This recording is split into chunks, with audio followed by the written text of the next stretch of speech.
नमस्कार दोस्तों USA based एक रिसर्च कंपनी हिंडनबर्ग की एक रिपोर्ट काफी चर्चाओं में बनी हुई है, जिसमें उसने सेबी प्रमुख और अडानी ग्रुप के बीच गठजोड़ की बात की है। अब प्रश्न यहां यह आता है कि आखिर ये मामला क्या है। इस मामले को समझने से पहले आइए जान लेते हैं कि सेबी क्या है। सेबी मतलब security exchange board of India, जो भारत में शेयर मार्केट की एक रेगुलेटरी बॉडी है और इसकी हेड हैं माधवी बुच और इनके पति का नाम है धवल बुच। आइए अब पूरी कहानी को समझते हैं। देखिए, इस मामले की शुरुआत होती है जनवरी में, जब हिंडनबर्ग की पहली रिपोर्ट आई, जिसमें उसने कहा कि गौतम अडानी या अडानी ग्रुप अपने शेयर या स्टॉक्स के प्राइस को जबरदस्ती बढ़ा रहा है, इलीगली बढ़ा रहा है। तो लोगों ने पूछा कैसे, तो उसने बताया कि गौतम अडानी के भाई हैं विनोद अडानी, इन्होंने मॉरिशस में लगभग 38 फर्जी कंपनियां बनाई हैं। इसके अलावा साइप्रस, बर्मुडा और कैरेबियन कंट्री, यहां तक कि यूएई में भी इनकी फर्जी कंपनियां हैं, जहां से ये इलीगली इन्वेस्ट करते हैं अपनी ही कंपनी में, अडानी ग्रुप में, इंडिया में।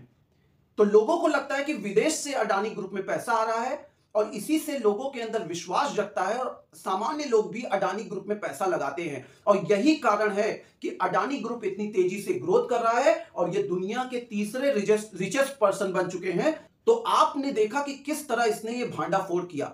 इसका प्रभाव ये हुआ कि अडानी ग्रुप के जो शेयर्स थे वो बहुत तेजी से नीचे गिरे और लगभग $150 बिलियन का नुकसान हुआ अडानी ग्रुप को। तो दोस्तों 2023 में ये सारा घटनाक्रम चलता रहा, $150 बिलियन का नुकसान हो गया अडानी ग्रुप को।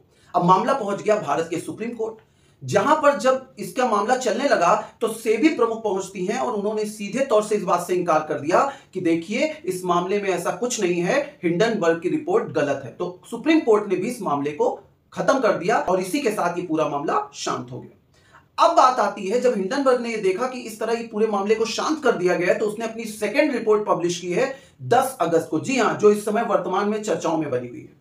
और इसमें उसने ये बताने की कोशिश की है, उसने कहा कि देखिए, हमने कंप्लीट डेटा प्रोवाइड किया था, लेकिन सेबी प्रमुख ने, जो माधवी बुच हैं, उन्होंने जानबूझकर इसमें किसी तरह की जांच नहीं की और पूरे मामले को बहुत लाइटली लिया। तो लोगों ने उनसे अब प्रश्न उठा कि आखिर इतना लाइटली क्यों लिया। तो उसने बताने की कोशिश की क्योंकि माधवी बुच का खुद का पैसा अडानी ग्रुप में लगा हुआ है।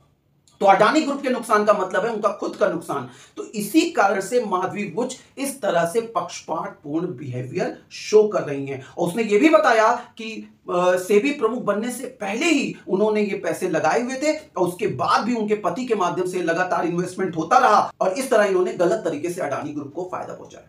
और यही कारण है कि जो सेबी प्रमुख हैं वो अडानी ग्रुप के साथ गठजोड़ में लिप्त पाई जाती है।